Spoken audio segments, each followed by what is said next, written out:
BA तृतीय वर्ष षष्ठ सत्र हिंदी ऐच्छिक प्रश्न पत्र क्रमांक 15 अर्थात साहित्य शास्त्र भाग 2 में आपका फिर से स्वागत है। इससे पूर्व हमने साहित्य शास्त्र 2 इस प्रश्न पत्र के अंतर्गत 2 टॉपिक पूर्ण किए थे, क्रमशः अलंकार विचार और छंद विचार। अलंकार विचार में हमने अलंकार से तात्पर्य, अलंकार की परिभाषा, अलंकारों के भेद, शब्दालंकार, अर्थालंकार, उभयालंकार और अलंकारों के प्रकारों में से शब्दालंकारों में से अनुप्रास, यमक, श्लेष और वक्रोक्ति, अर्थालंकारों में उपमा, रूपक, भ्रांतिमान, उत्प्रेक्षा, अतिशयोक्ति, व्याजस्तुति, संदेह। इसके उपरांत छंद विचार। छंद विचार के अंतर्गत हमने छंद से तात्पर्य, छंद की परिभाषा, छंद के भेद, मात्रिक और वार्णिक, जिसको क्रमशः मात्रा गणवृत्त और अक्षर गणवृत्त मराठी में कहा जाता है। मात्रिक छंदों में दोहा, चौपाई, सोरठा, रोला, कुंडलियां, बरवे, उलाला, हरिगीतिका और वार्णिक छंदों में इंद्रवज्रा, वसंत तिलका, मालिनी, मंदाक्रांता, शिखरिणी, भुजंग प्रयात और सवैया। इस प्रकार से पहले 2 टॉपिक हमने पूर्ण किए हैं। आज हम तीसरे टॉपिक की ओर जा रहे हैं, जिसका नाम है साहित्य विधा स्वरूप विवेचन। यानी साहित्य के जो अलग अलग विधाएं हैं उनका विवेचन। उनमें पहला भाग साहित्यिक विधाओं का वर्गीकरण, दूसरा भाग प्रमुख विधाओं का सैद्धांतिक विवेचन। साहित्यिक विधाओं के वर्गीकरण जो भारतीय प्राचीन साहित्य शास्त्र या काव्य शास्त्र के अनुसार है उस पर, और पाश्चात्य काव्य शास्त्र पर आधारित वर्गीकरण करने का हम प्रयास करेंगे। और उसके उपरांत जो प्रमुख विधाएं हम देखने वाले हैं उनका सैद्धांतिक विवेचन भी देखेंगे, जिनके अंतर्गत पहली जो प्राचीन विधा है दृश्य काव्य, जिसके अंतर्गत नाटक, एकांकी, रेडियो नाटक, टेलीविजन धारावाहिक और वेब सीरीज, इनका संक्षिप्त परिचय हम प्राप्त करने का प्रयास करेंगे। श्रव्य काव्य के अंतर्गत कविता, कविता के अंतर्गत प्रबंध काव्य, प्रबंध काव्य के भी 2 भेद, महाकाव्य और खंड काव्य, और कविता का दूसरा भेद मुक्तक काव्य, जिसके अंतर्गत गीति काव्य, इस पर विवेचन करेंगे। उसके उपरांत जो गद्य विधाएं हैं, ये तो वह पद्य, नाटक विधा और पद्य विधाओं के बारे में। नाटक गद्य विधाओं के अंतर्गत क्रमशः कहानी, उपन्यास, उसके उपरांत निबंध, जीवनी, आत्मकथा, व्यंग्य, ललित निबंध, रिपोर्टाज, रेखाचित्र और संस्मरण, ये 10 विधाएं हमें देखनी है। मैं फिर से पढ़ता हूं। कहानी, उपन्यास। कहानी पहली विधा, दूसरी उपन्यास, तीसरी निबंध, चौथी जीवनी, पांचवी आत्मकथा, छठी व्यंग्य, सातवीं ललित निबंध, आठवीं रिपोर्टाज, 9वीं रेखाचित्र और 10वीं संस्मरण। इस प्रकार से 10 विधाओं का हमें बहुत डिटेल में जा करके, यानी बहुत ही विस्तार से हमें इनका सैद्धांतिक विवेचन हमें देखना है। तो आज हम आरंभ करेंगे पहले साहित्यिक विधाओं का वर्गीकरण पहले कैसे किया जाता था और किस प्रकार आज हो रहा है, और उसके आधार पर कौन कौन सी विधाएं आपके पाठ्यक्रम में हैं उनका भी विवेचन यहाँ किया जाएगा। सबसे पहले हम देखेंगे साहित्य विधाओं का वर्गीकरण किस प्रकार किया जाता है। देखिए, सबसे पहले हमें यह देखना है कि साहित्य क्या है। इस पर हमने 5वें सत्र में साहित्य की परिभाषा, साहित्य से तात्पर्य, साहित्य की संस्कृत परिभाषाएं, साहित्य की पाश्चात्य परिभाषाएं, हिंदी परिभाषाएं, साहित्य के तत्व, साहित्य के भेदक लक्षण, उसके उपरांत साहित्य के या यूँ कहेंगे साहित्य के हेतु, साहित्य के प्रयोजन, इसमें बहुत सारा विवेचन इस बात पर किया गया है। आज हम ये देखने का प्रयास करेंगे कि साहित्य की अलग अलग विधाएं क्या क्या होती हैं। विधा का मतलब होता है प्रकार। साहित्य विधाओं के वर्गीकरण तथा स्वरूप विश्लेषण की एक लंबी परंपरा भारतीय काव्य शास्त्र और पाश्चात्य साहित्य शास्त्र में रही है। संस्कृत काव्य शास्त्र में आचार्य भामह पहले आचार्य हैं जिन्होंने काव्य के वर्गीकरण का प्रयास किया। आचार्य भामह ने काव्य का वर्गीकरण दो आधारों पर किया है, एक प्रतिपाद्य विषय वस्तु और दूसरी उसका बंध यानी कथ्य और यूं कहेंगे कि शिल्प पक्ष के दृष्टि से। मतलब कवि क्या कहना चाहता है यह उसका प्रतिपाद्य विषय है, विषय वस्तु है उसकी, और दूसरा है वो किस प्रकार से कहा उसने, उसका बंध कैसे है, उसका आकृति बंध कैसे है, उस आधार पर यहाँ प्रयत्न किया है। प्रतिपाद्य वस्तु के आधार पर फिर आगे जाकर के काव्य के चार भेद आचार्य भामह ने किए हुए हैं, जिनके अंतर्गत अनिबंध अर्थात मुक्तक काव्य, दूसरा कथा या आख्यायिका, तीसरा अभिनय, चौथा सर्गबद्ध और पांचवा महाकाव्य। इस प्रकार से उन्होंने इसके पांच भेद किए हैं बंध के आधार पर, और काव्य के प्रतिपाद्य विषय के आधार पर चार भेद किए हुए हैं, कल्पित, देवातिवृत्ति निरूपक और शास्त्राश्रित और कलाश्रित।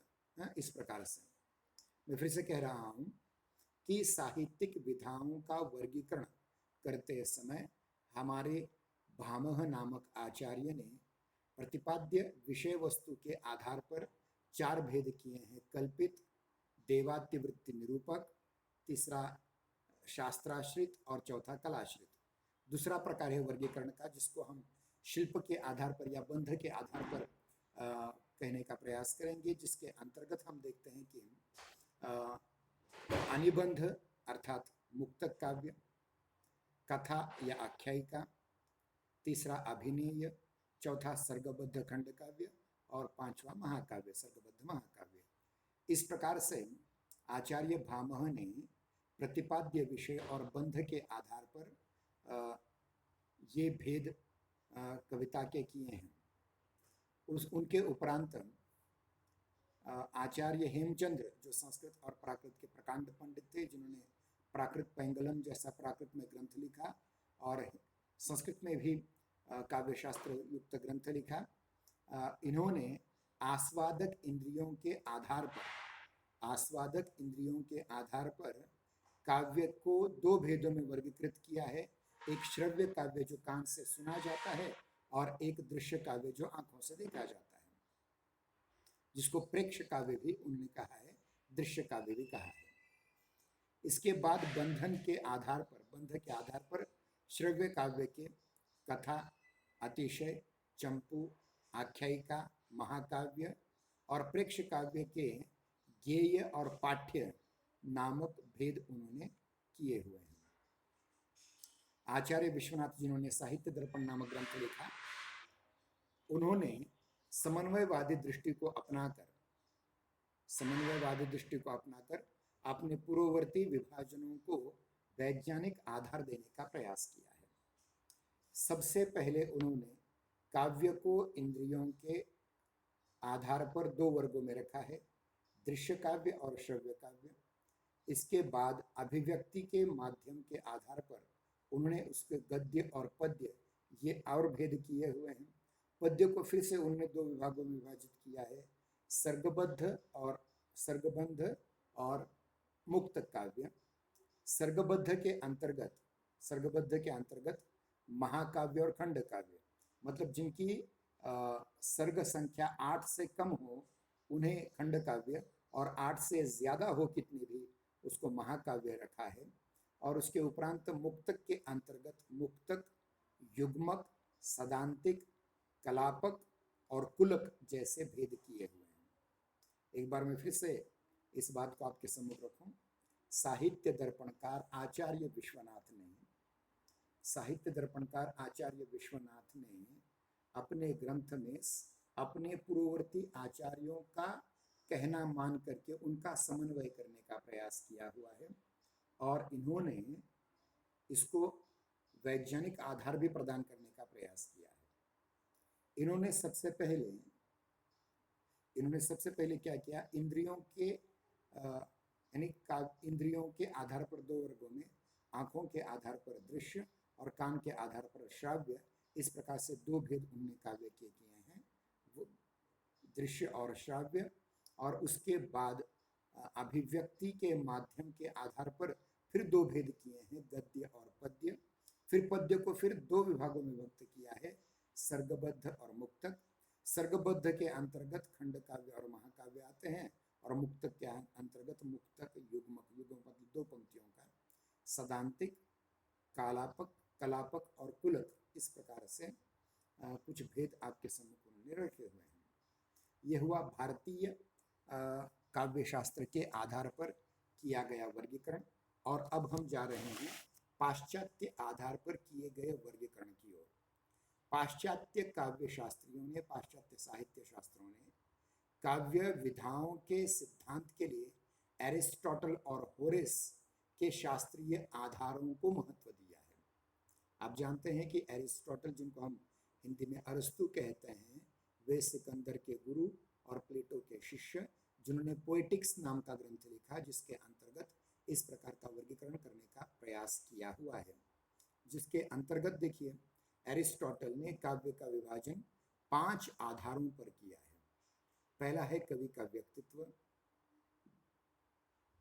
दूसरा काव्य का विषय, तीसरा मिश्र काव्य, अनुकरण रीति, और पांचवा माध्यम। उसका माध्यम क्या है, मतलब कवि का व्यक्तित्व, यह भी वर्गीकरण के लिए एक निकष रखा है। उसके उपरांत विषय, जिसको हम विषय वस्तु कहते हैं, वो है। उसके उपरांत इन दोनों का मिश्र रूप, फिर उसके उपरांत अनुकरण की रीति और माध्यम।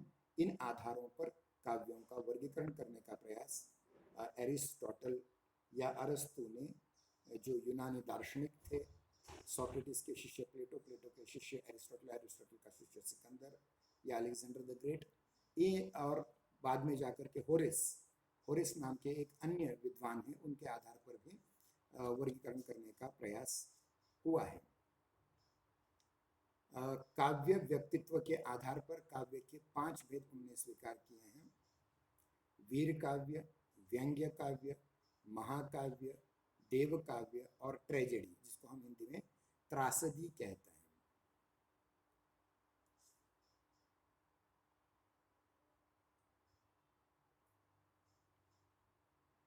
तो इस प्रकार हम देखते हैं कि पाश्चात्य काव्य शास्त्रों में एरिस्टोटल, जिन्होंने पोएटिक्स नाम का ग्रंथ लिखा, वे कवि का व्यक्तित्व, काव्य का विषय, दोनों का मिश्रित रूप, अनुकरण की रीति, काव्य के अनुकरण की रीति, और काव्य के लिए प्रयुक्त होने वाले माध्यम, इन आधारों पर, इन 5 आधारों पर साहित्य की विधाओं का अलग अलग रूप से वर्णन करने का प्रयास किया है, जिनमें व्यक्तित्व के आधार पर, कवि के व्यक्तित्व के आधार पर वीर काव्य, व्यंग्य काव्य, महाकाव्य, देव काव्य और त्रासदी या ट्रेजेडी, इस प्रकार के 5 भेद उन्होंने स्वीकार किए हैं। इसके उपरांत व्यंग्य काव्य के भी उन्होंने 2 भेद स्वीकार किए हैं, एक कॉमेडी और दूसरा अवगीत, कामदी और अवगीत।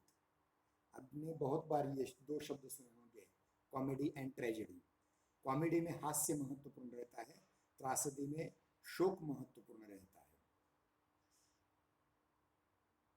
विषय के आधार पर एरिस्टोटल ने काव्य के 3 भेद किए हैं: उदात्त काव्य, यथार्थ काव्य और क्षुद्र काव्य।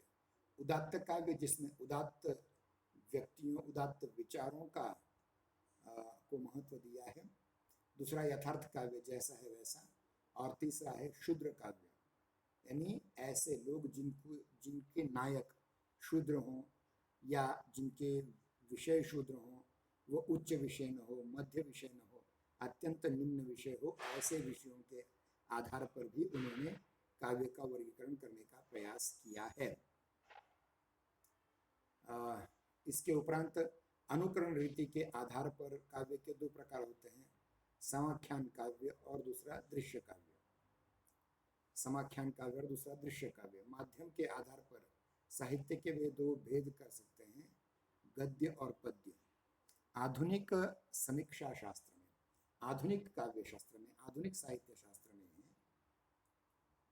काव्य को पहले दो विभागों में बांटा जा सकता है, बांटा गया है।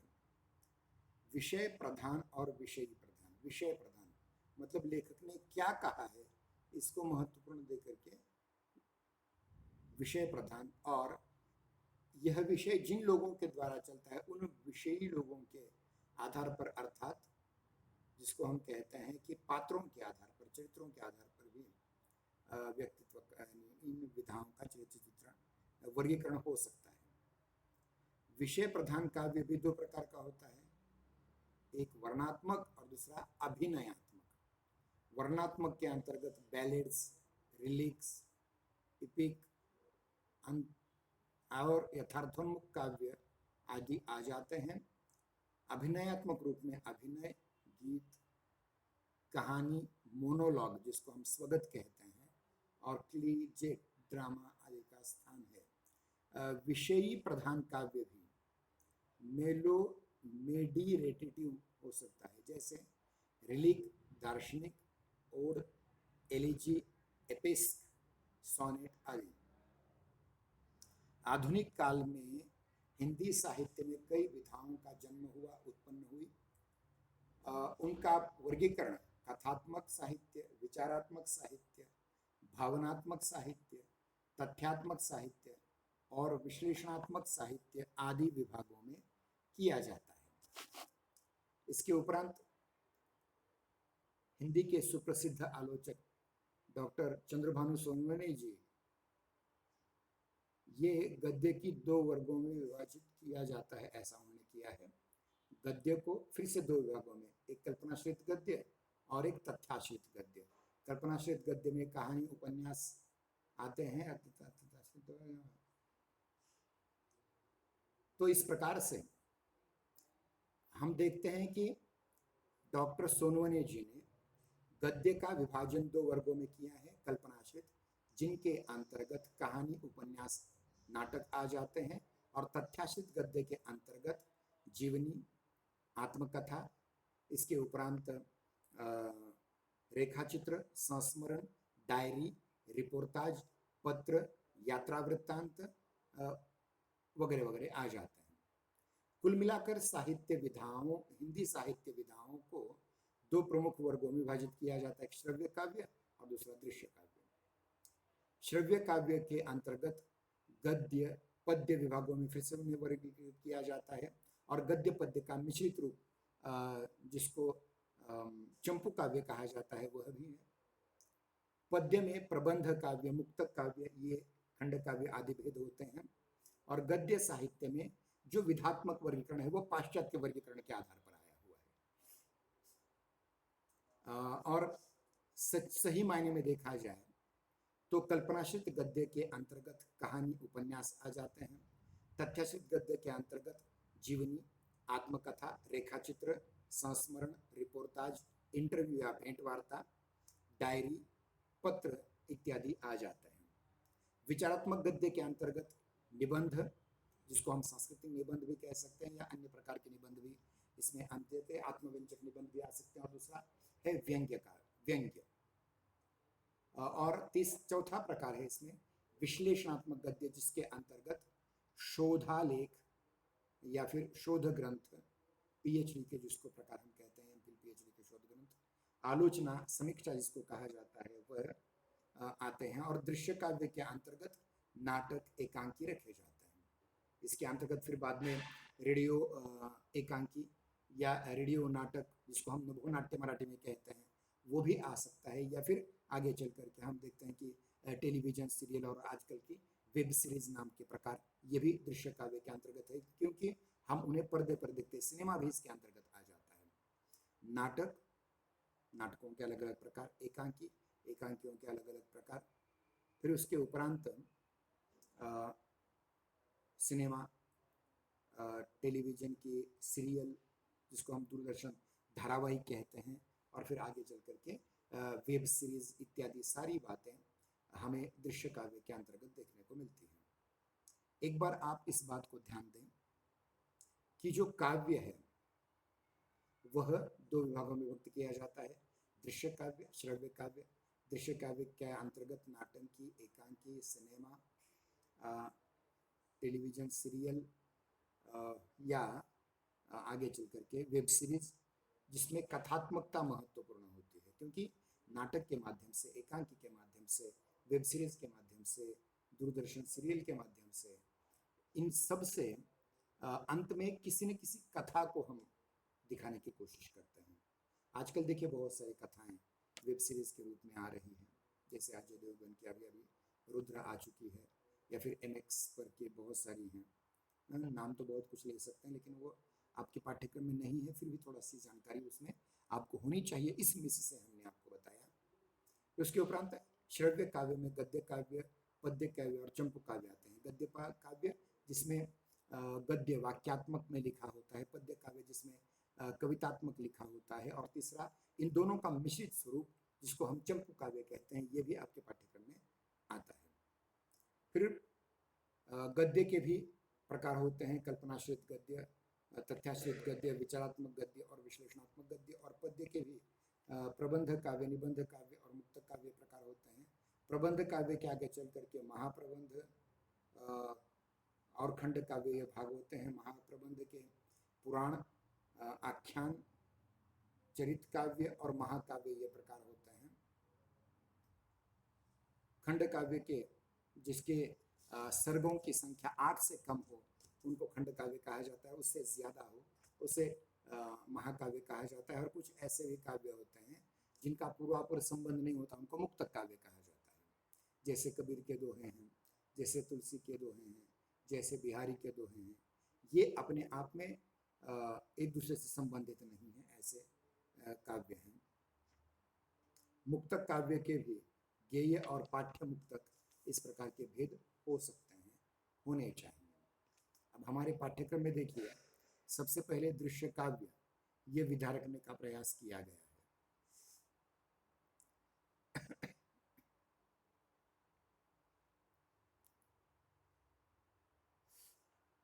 दृश्य काव्य के अंतर्गत नाटक, एकांकी, रेडियो नाटक, धारावाहिक, वेब सीरीज। श्रव्य काव्य के अंतर्गत कविता, कविता के अंतर्गत प्रबंध काव्य और मुक्तक काव्य, प्रबंध काव्य के अंतर्गत महाकाव्य और खंड काव्य, और मुक्तक काव्य के अंतर्गत गीति काव्य या गाना। इस प्रकार से गद्य विधाओं के अंतर्गत फिर आगे चल करके कहानी, उपन्यास, निबंध, जीवनी, आत्मकथा, व्यंग्य, ललित निबंध, रिपोर्टाज, रेखाचित्र, संस्मरण इत्यादि विधाएं आपके पाठ्यक्रम में हैं। इसलिए इनका अध्ययन करना बहुत जरूरी होता है। और एक महत्वपूर्ण बात है, ध्यान दीजिए कि हमने BA में जो कुछ पढ़ा है, BA प्रथम वर्ष से लेकर के तृतीय वर्ष तक जो कुछ पढ़ा है, कहीं न कहीं इन विधाओं के अंतर्गत आता है। उदाहरण के रूप में उपन्यास साहित्य आपने पढ़ा, जिसके रूप में अमिताय यशपाल जी का एक उपन्यास देखा जो बौद्ध मध्ययुगीन बौद्ध काल के आधार पर था। और दूसरा आपका बंटी उपन्यास हमने देखा जो आज की समस्याओं को बताने वाला महत्वपूर्ण उपन्यास है। फिर कुछ कहानियां हमने देखी, फिर व्यंग्य साहित्य देखा, जिसके अंतर्गत हरिशंकर परसाई जी के काक भगोड़ा के अंतर्गत बहुत सारे पाठ हमने पढ़े, जिनमें इंटरव्यू मुफ्फतलाल का होना डिप्टी कलेक्टर से लेकर के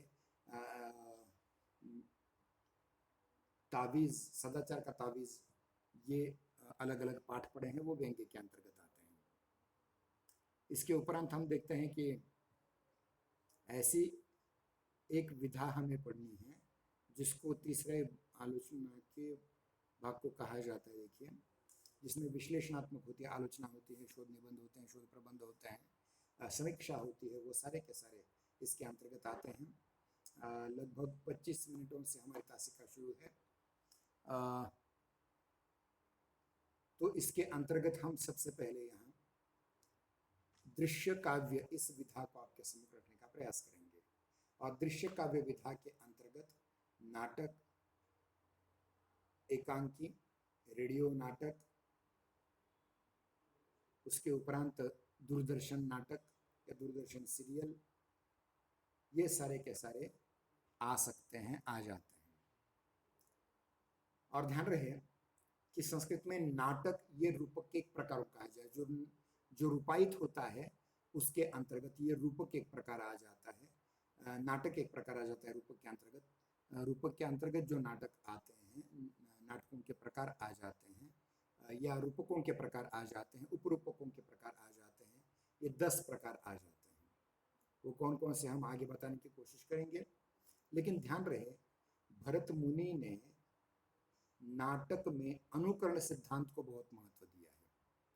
किसी न किसी का अनुकरण, मतलब अगर अगर आप देखें, आपने RRR फिल्म देखी होगी बीच में, या फिर अभी आई हुई KGF 2 चैप्टर 2 देखने की कोशिश करेंगे, तो इसमें देखिए कि जिसमें एक पात्र के रूप में, मतलब एक नट को उस पात्र का रूप धारण करना पड़ता है, उसकी तरह हाव भाव करने पड़ते हैं, उसी प्रकार से बोलना पड़ता है।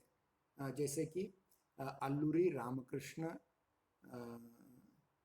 अल्लूरी सीताराम नाम के बहुत बड़े क्रांतिकारक पर आधारित RRR फिल्म आई थी। तो इस प्रकार से देखिए कि उसका व्यक्तित्व आपको कहाँ दिखाई देता है, ये महत्वपूर्ण बात आती है। और ध्यान दें कि नाटक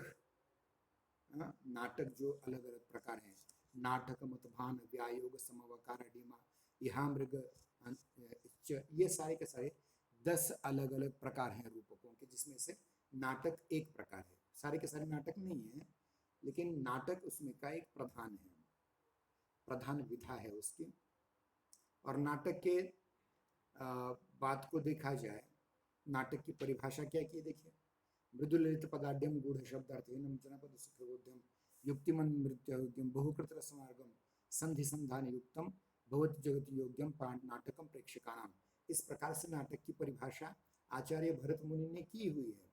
परंतु उस आधार पर और आज के नाट्य विषयक विवेचन के आधार पर हम देखते हैं कि नाटक एक ऐसी विधा है जो संवाद, गान, नाटक और रस, नाट्य और रस, इसको लेकर के वर्गीकरण किया जाता है।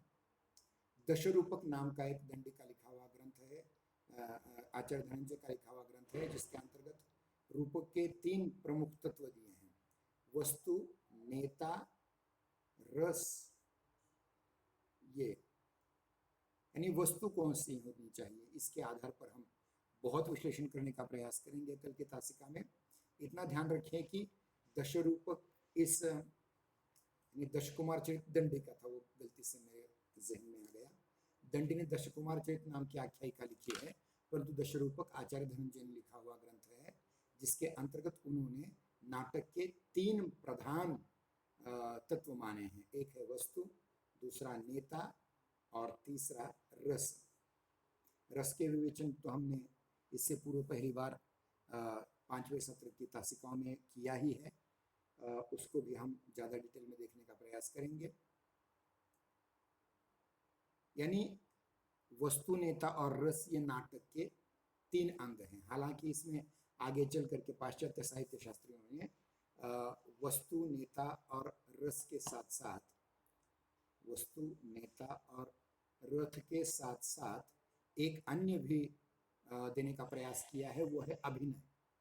अभिनय के माध्यम से भी हम नाटक को प्रस्तुत कर सकते हैं, बहुत महत्वपूर्ण तत्व यहाँ दिखाया। और अभिनय में भी 4 प्रकार का अभिनय होता है। एक वाचिक अभिनय, मतलब जिस प्रकार मैं इस समय बोल रहा हूँ तो मेरा वाणी का अभिनय चल रहा है, वाणी का अभिनय चल रहा है, उसमें आरोह अवरोह है, गति है, स्थिरता है, बोलना है, चुप बैठना है, ये वाचिक अभिनय हुआ।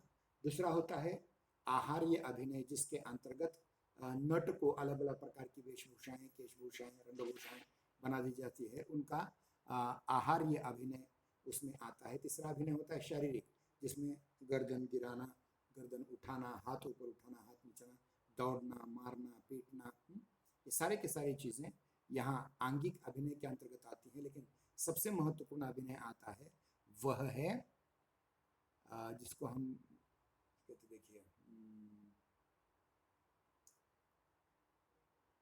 सात्विक अभिनय, और इस सात्विक अभिनय के अंतर्गत आंखों से आंसू बहना, वैवर्ण्य हो जाना, चेहरे का रंग उड़ जाना, स्तब्ध हो जाना, इस प्रकार के अभिनय बहुत महत्वपूर्ण। और ध्यान रखिए, जो अभिनेताओं को अभिनय के पुरस्कार दिए जाते हैं, इनमें से ये एक पुरस्कार होता है जो उनके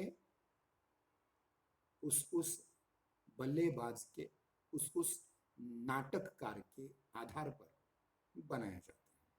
यानी समझिए, कोई महान अभिनेता कौन सा होता है, वो बिना आंखों में ग्लिसरीन डाले आंखों में से आंसू निकाल सके, स्तंभ खड़ा हो जाए, कंपायमान हो जाए, उसी को पुरस्कार दिए जाते हैं। केवल अच्छी डायलॉग डिलीवरी के लिए, यानी केवल वाचिक अभिनय के लिए पुरस्कार नहीं दिए जाते। देखिए, पुराने जमाने में दिलीप कुमार जैसे अभिनेता थे जिन्होंने लगातार 8 अभिनय के पुरस्कार प्राप्त हुए हैं। बाद में शाहरुख खान आते, बीच में अमिताभ बच्चन आ जाते हैं। तो ये सारे के सारे जो महान अभिनेता है, महान नट हैं, महान अभिनय सम्राट हैं, वो सात्विक अभिनय पर बहुत जोर देते हैं। यानी मेरे कहने का तात्पर्य है कि भारतीय काव्य शास्त्रियों ने नाटक के 3 तत्व माने हैं, वस्तु, नेता और रस, परंतु एक अन्य तत्व, अभिनय तत्व भी इसमें महत्वपूर्ण है। अभिनय भी 4 प्रकार का होता है। एक होता है आंगिक अभिनय, जिसको शारीरिक अभिनय कहा जा सकता है, जिसमें दौड़ना, उठना, ऊपर गिरना, मान गर्दन गिराना, गर्दन हिलाना, भ्रूभंग करना, ऊपर उठाना, आंखें फाड़ फाड़ कर देखना, ये सारे के सारे आंगिक अभिनय आते हैं। उसके बाद वाचिक अभिनय के अंतर्गत बोलना, डायलॉग डिलीवरी जिसे कहा जाता है, किस प्रकार के, जैसे पुराने ज़माने में राजकुमार जैसे हीरो हुआ करते थे, या फिर रज़ा मुराद, जिनका वाचिक अभिनय बहुत महत्वपूर्ण आ जाता है। अन्य में सोहराब मोदी, पृथ्वीराज कपूर, ये सारे के सारे अभिनेता जिसमें आ जाते हैं, जो वाचिक अभिनय को लेकर के बहुत संजीदा होते हैं और बहुत अच्छा अभिनय कर लेते हैं। लेकिन उसके बाद के कुछ ऐसे अभिनेता हैं जिनका अभिनय बिना मेकअप के, बिना वेशभूषा, बिना केशभूषा के खुलता नहीं, जैसे राज बब्बर साहब, इन्होंने मूछ लगा दो, दाढ़ी बढ़ा दो उसकी, उनका अभिनय और खुल जाएगा, जैसे विनोद मेहरा। वैसे एक्टिंग के क्षेत्र में देखिए, मेथड एक्टर और नेचुरल एक्टर अलग अलग होते हैं। मेथड एक्टर वो होते हैं जो बार बार रियाज करके, बार बार यूँ कहेंगे कि उसे कहा जाता है, देखिए उसकी परिभाषा में प्रैक्टिस करके, बार बार प्रैक्टिस करके वो अच्छा अभिनय कर लेते हैं, वो मेथड एक्टर होते हैं। कुछ ऐसे एक्टर होते हैं जो नेचुरल एक्टर होते हैं। इसमें देखिए कि दिलीप कुमार एक मेथड एक्टर हैं और देवानंद एक नेचुरल एक्टर हैं। उस प्रकार से आज भी ऐसा इस प्रकार का वर्गीकरण किया जा सकता है। एक और महत्वपूर्ण बात, नाटक में क्या होता है, लोकानुवृत्त अनुकरणम नाट्यम एतन मया कृतम, यानी जो लोक और वृत्त में जो कथाएं होती हैं उनका अनुकरण करना, ये नाट्यशास्त्र का विषय होता है। कुछ लोगों ने, दशरूपक का धनंजय ने अवस्था का अनुकरण भी माना है, वो लोकवृत्त का नहीं, अपितु अवस्था का अनुकरण माना है। अवस्थानुकृतिर नाट्य रूपम दृश्यत्य योज्यते च, इस प्रकार से। फिर उसके बाद साहित्य दर्पणकार आचार्य विश्वनाथ ने भी अवस्था के अनुकरण को अभिनय कहा है, और अभिनय नाटक का एक भेदक लक्षण है। किस किस के साथ, वस्तु, नेता, रस के साथ साथ अभिनय भी एक भेदक लक्षण नाटक का आ जाता है। यानी अगर देखा जाए नाटक होता क्या है, इसकी अगर परिभाषा हम देखें तो साहित्य की जिस विधा के अंतर्गत अभिनेता मूल पात्र का अपने ऊपर आरोप करवा करके उसी प्रकार का आचरण करता है, जिस प्रकार उन ऐतिहासिक या पौराणिक या सामयिक पात्रों ने किया था। जैसे गांधी विरुद्ध गांधी नाटक में गांधी जी का रोल किसी, खास करके देखिए एक फिल्म आई थी गांधी माय फादर नाम की, जिसमें दर्शन जरीवाला ने गांधी जी का रोल किया था। बहुत ही मेथड एक्टर है ये। तो ये इस प्रकार से कुछ बातें आपके सम्मुख यहाँ आ जाती हैं। अगर मूल पात्र कल्पित है, तब नाटककार उसे जिस कार्य व्यापार की कल्पना करता है वैसा ही वो अभिनेता उस प्रकार का नाटक करता है, मतलब कोई कल्पित पात्र। जैसे कि देखते हैं किसी एक व्यक्ति को देख करके उस प्रकार का दूसरा पात्र कल्पित करना, जैसे दाऊद को लेकर के जो बहुत बड़ा गैंगस्टर है जो इस समय पाकिस्तान में छिपा हुआ है, उसका नाम न लेकर के उस प्रकार के अनेक पात्र हिंदी फिल्मों में, डी कंपनी या कंपनी फिल्म में, या फिर once upon time in Mumbai, ऐसी फिल्मों में उस प्रकार के पात्र क्रिएट किए गए, काल्पनिक पात्र किए गए। हालांकि उसको थोड़ा सा सत्य का अंश उसमें जरूर होता है, लेकिन ये काल्पनिक पात्र होते हैं। तो ऐसे काल्पनिक पात्र भी यहाँ दिखाई दिए जाते हैं। नाटक में मात्र साहित्य नहीं अपितु अन्य ललित कलाओं का भी समावेश होता है, जैसे संगीत है, नृत्य है, शिल्पकला है, रंग कला है, चित्रकला है। इन सभी कलाओं का नाटक में समावेश होता है। साहित्य में केवल शब्द होते हैं, परंतु नाटक में देखिए पीछे जो नाटक का पर्दा होता है या सामने का पर्दा होता है, उसमें शिल्पी यानी दर्जी की कला का उपयोग होता है, चित्रकार कला का उपयोग होता है। कहीं अगर कोई पत्थर, अगर कोई स्तंभ बना के रखा गया तो उसमें शिल्प कला का उपयोग होता है, रंग कला का उपयोग होता है, वह कपड़े की अलग अलग रंगकारी का कला होता है। तो नाटक ऐसा एक विशेष, नाटक एक ऐसी विधा है जिसमें अलग अलग कलाओं का बहुत अच्छी तरह से उपयोग किया जाता है, और अभिनय कला भी उसमें बाद में आ जाती है, जिसमें गीत भी होते हैं, अभिनय भी होता है, नाटक भी होता है, गायन भी होता है, वादन भी होता है, नृत्य भी होता है। ये सारे के सारे चीज़ें, और आजकल जो फिल्मों में बहुत कुछ आ गया है इस आधार पर, बड़े बड़े सेट्स बनाए जाते हैं, बड़े बड़े सेट्स बनाए जाते हैं, लाखों करोड़ों रुपया खर्च किया जाता है। ये सब का सब हमें नाटक के अंतर्गत आता है। और आज की फिल्में हों, आज की टीवी सीरियल हों, आज के वेब सीरीज हों, इन सब का मूल हमें भरत नाट्य शास्त्र के नाटक के विवेचन में मिलता है, जिसका विवेचन अलग अलग लोगों ने अलग अलग रूप किया है। आचार्य धनंजय ने दशरूपक के रूप में किया है, या आचार्य मम्मट ने अपने काव्य प्रकाश में किया हुआ है, आचार्य विश्वनाथ ने अपने साहित्य दर्पण में किया हुआ है। तो ये अलग अलग प्रकार से इन लोगों ने अपने अलग अलग विधाएं और अलग अलग का प्रयोग किया है। कल की तासिका में हम नाटक के जो प्रधान तत्व हैं, कल की तासिका में नाटक के जो प्रधान तत्व हैं, वस्तु, नेता और रस। रस का तो हमने विवेचन बहुत किया है, उस पर हम बहुत ज़्यादा नहीं करेंगे। खास करके देखिए वस्तु और नेता, इस पर ज़्यादा चर्चा करने का प्रयास करेंगे, और उस आधार पर वस्तु के अलग अलग प्रकार, उसकी अलग अलग अवस्थाएं, अलग अलग उसके ये भेद, ये सब कुछ हम देखने का प्रयास हम अगली तासिका में, कल की तासिका में करेंगे। तब तक के लिए धन्यवाद। और एक महत्वपूर्ण बात मैं कहना चाहता हूँ आपसे, आपका स्पेशल हिंदी विषय है, विशेष विषय, और मैंने आप दोनों से भी कहा था कि आपने एक कार्यशाला करनी है, उसकी फीस भी मैंने भरी थी, शायद धनश्री जी ने बाद में वो फीस भरी, अवंती की फीस में मैंने भरी थी।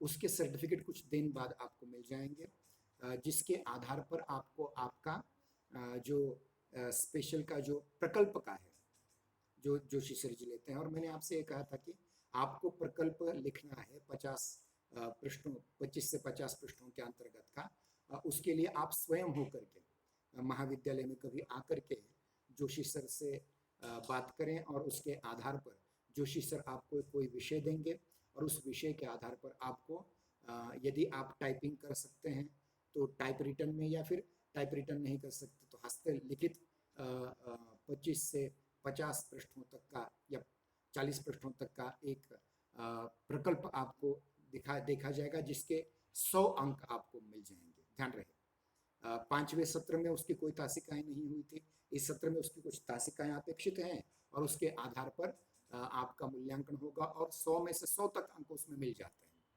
हैं। मेरे ख्याल से अकबर नाम का एक छात्र था पहले, सैयद अकबर नाम का छात्र, उसको 98 अंक मिले थे। तो ये जो अच्छे अंक अगर आपको प्राप्त करने हैं, और आगे चल करके आपको हिंदी में MA करना है, आगे चल करके PhD करना है, नेट सेट करना है, तो आपको ये अनुभव आएगा कि किस प्रकार से शोध प्रबंध लिखा जा सकता है, उसके किस प्रकार से वर्गीकरण वगैरह करना चाहिए। तो आप दोनों मिलकर के एक दिन आकर के जोशी सर से मिलिए, दोनों एकत्र हो, तो आसानी उनको समझाने में होगी। और उसका मूल्यांकन करने के लिए विश्वविद्यालय से कुछ अध्यापकों को नियुक्त किया जाता है। हो सकता है उमरगा का आ जाए, हो सकता है बीड़ का आ जाए, हो सकता है परंडा का आ जाए, हो सकता है भूम का आ जाए, या फिर उस्मानाबाद में से ही आरपी कॉलेज या तिरना कॉलेज का कोई अध्यापक आ जाए। तो उसके सामने आपने ये किस प्रकार से लिखा है उसकी भी परीक्षा आपकी होगी और उस आधार पर 100 अंक आपको दिए जा सकते हैं। तो कृपया करके दोनों ही मिल करके एक दिन निकाल कर आपस में ठहरा कर या जोशी सर से बात करके, उनका नंबर तो आपके पास होगा ही, उनसे मिल करके एक बार इस विषय का विवेचन कीजिए। और थोड़ी देर बाद में जो औरंगाबाद की इंदिराबाई पाठक महिला महाविद्यालय में हमारी कार्यशाला इस विषय को लेकर के हुई थी कि किस प्रकार से शोध प्रबंध लिखना चाहिए, किस प्रकार से शोध प्रकल्प लिखना चाहिए, उसके सर्टिफिकेट आ जाएंगे तो मैं आपको उनका आवंटन भी करूंगा। साथ ही साथ देखिए हमारी पीएचडी की छात्रा सुश्री स्वाति हिराज देड़े ने भी ये कार्यशाला की थी, और एमए के हमारे छात्र जो एमए द्वितीय वर्ष में पढ़ रहे हैं वो इरशाद, इस प्रकार से 4 छात्रों ने इस कार्यशाला में हिस्सा लिया हुआ था। उसके भी सर्टिफिकेट आपको मिल जाएंगे और उसमें क्या क्या हुआ वो भी मैं आपको बताने की कोशिश करूंगा। कल इसका हम इस पर ज़्यादा विवेचन करने की कोशिश करेंगे। और कल हम नाटक के जो तत्व हैं, 4 तत्व, वस्तु, नेता, रस और अभिनय, इस पर ज़्यादा चर्चा हम करने की कोशिश करेंगे। तब तक के लिए जय हिंद, जय नागरी, धन्यवाद।